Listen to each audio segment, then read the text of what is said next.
This is how to create and save your very own custom template for a chart in Excel so you don't have to repeat the process every time you want a chart.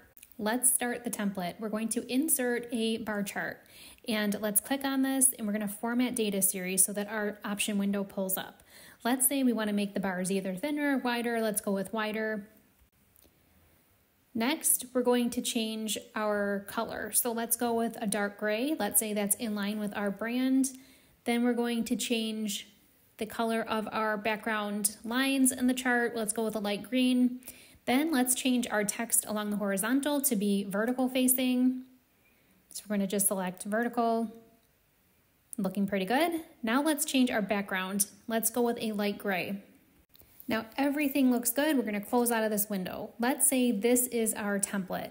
So instead of going and inserting another chart, we're going to save this. So we right-clicked and we clicked on Save Template, and we're going to name it something meaningful. Hit OK. Now next time you go to insert a chart, you highlight it just like you did before. But in Chart Design window at the top, we're going to select Change the Chart Type, go to Templates, and pick your template, and there you go, all done.